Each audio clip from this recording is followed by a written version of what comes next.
Assalamualaikum Tribuners, jumpa lagi dengan saya Taufik Ismail, Dapur Tribun.Cirebon.com. Kali ini saya tidak sendiri Tribuners, saya ditemani oleh Ibu Esya Karnia Puspawati. Beliau adalah Ketua KPU Kabupaten Cirebon.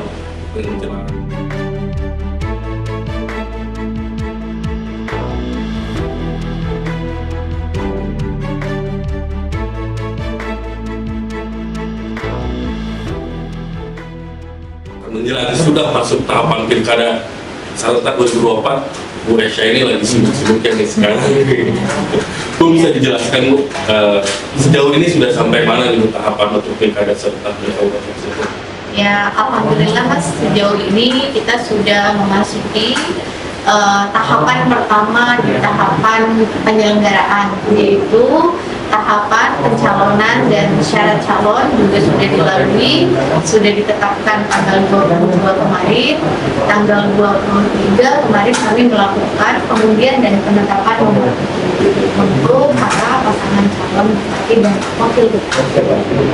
Sekarang juga mau masuk masa kampanye ya Bu ya? Iya, nanti mulai tanggal 25 September sampai dengan tanggal 23 November kita mulai masuk area panas.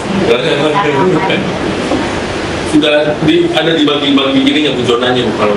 Nah, kalau untuk zona kami baru akan mengadakan rapat pleno sore ini karena memang juknis atau petunjuk teknis untuk masa kampanye itu baru muncul tadi.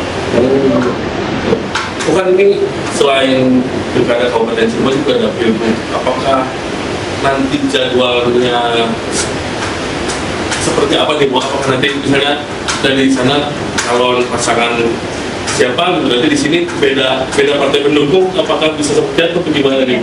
Nah itu nanti kita akan melakukan rakor ya pada tanggal 2 melaksanakan rakor. Mohon izin saya lagi, kita akan melaksanakan rakor dengan petugas dalam hukum. Saya juga akan membicarakan tentang penjadwalan masa kampanye dan penjelasan mengenai rekening dana kampanye. Jadi mengenai untuk teknisnya masih akan dibicarakan gitu. Betul. Sejauh ini kendalanya apa sih Bu dalam penyelenggaraan pilkada sana? Ada beberapa kendala yang memang menjadi sorotan saya secara pribadi. Yang pertama, kita mengenai faktor wilayah. Faktor wilayah kita itu sebenarnya sangat luas.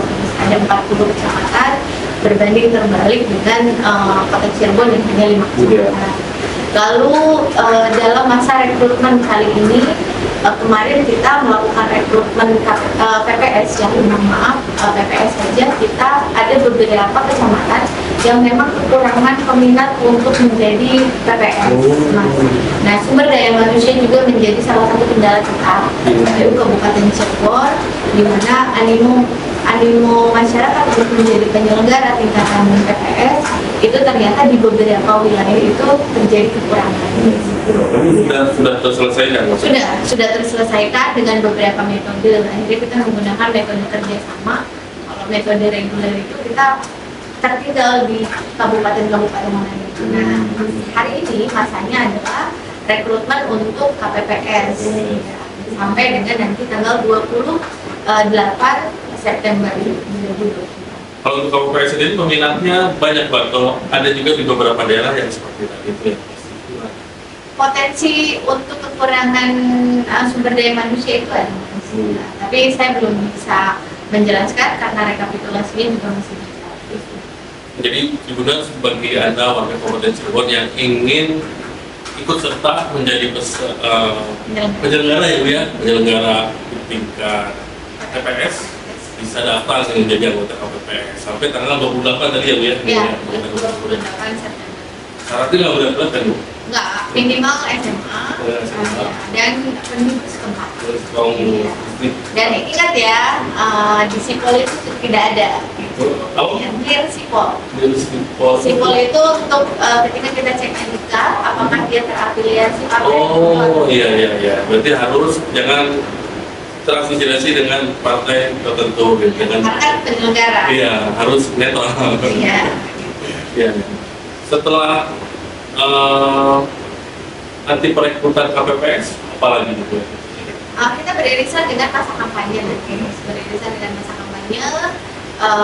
Kita persiapan juga dengan persiapan logistik. Kemarin logistik untuk tahap 1 bilik suara itu sudah sampai. Alhamdulillah bilik suara sudah terpenuhi, Mas. Sekarang ada di gudang Wadas, dan setelah reforma KPPS kita juga akan beririsan dengan pendistribusian logistik yang tahap 2 sampai nanti tahap 3 mengenai surat suara, di mana H-3 harus sudah sampai di kecamatan masing-masing.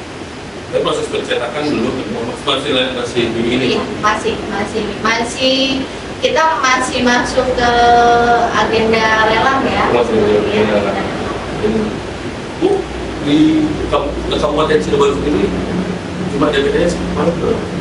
Jumlah DPT kemarin yang sudah kita tetapkan itu 1.744.235. 1,7 juta 44.220. Itu ada kenaikan berapa dari Pilpres itu?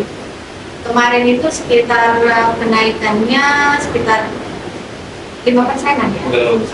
Kurang lebih 5%. Sekarang berarti yang banyak juga berarti yang milenial, pemilih pemula juga berarti. Ada banyak, Mas. Kita milenial itu masih mendominasi di angka sekitar grafik di 50%. Itu kalau melihat kemarin di Pileg dan Pilpres, milenial ini antusias yang nggak setuju untuk ikut berpartisipasi gitu, coblos gitu. Ya terutama di Pilpres ya, milenial sangat mendominasi dan memang sangat masif di sosial media. Dan kami juga berharap dukungan dan peran serta dari milenial untuk mensukseskan pilkada, karena memang di pilkada 2018 itu hanya sekitar 63%, Mas, angka partisipasi masyarakatnya. Itu di pilkada 2018? Betul, di pilkada 2018.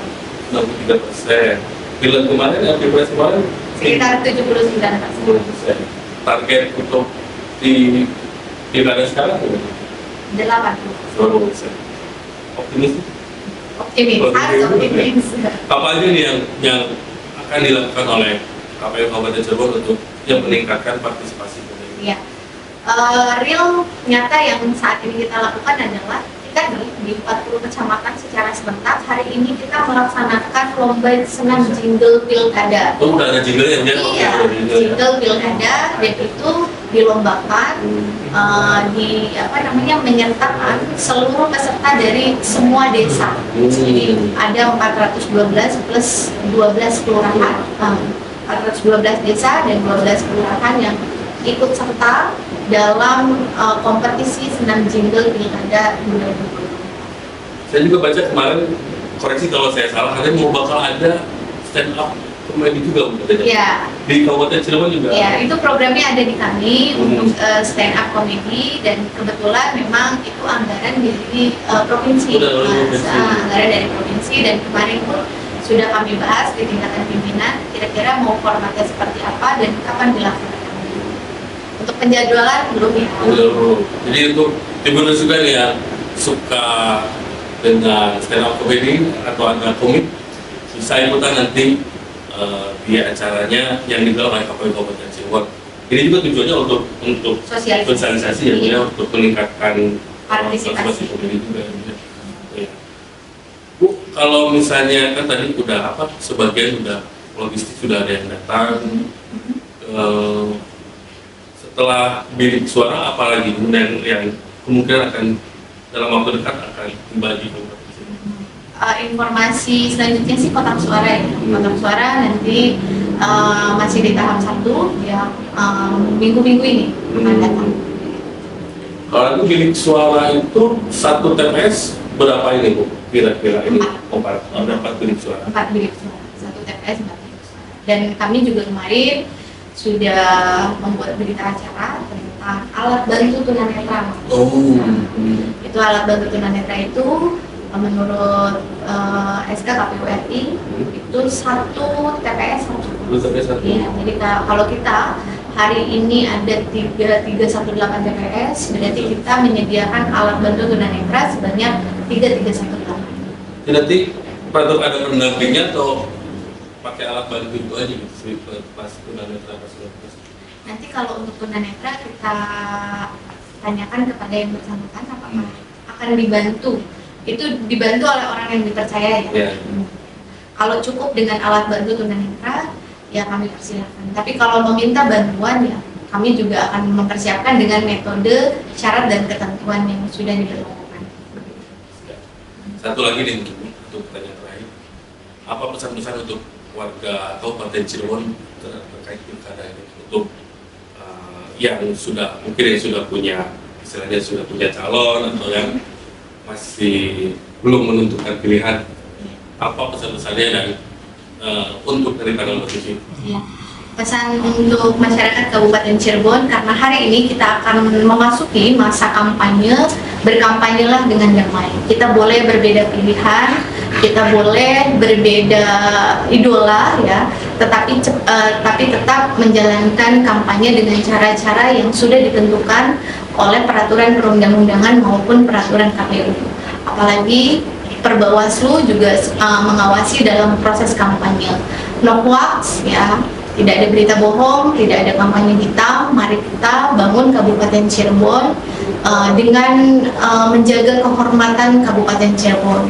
Dan bagi para warga Kabupaten Cirebon untuk mengecek DPT online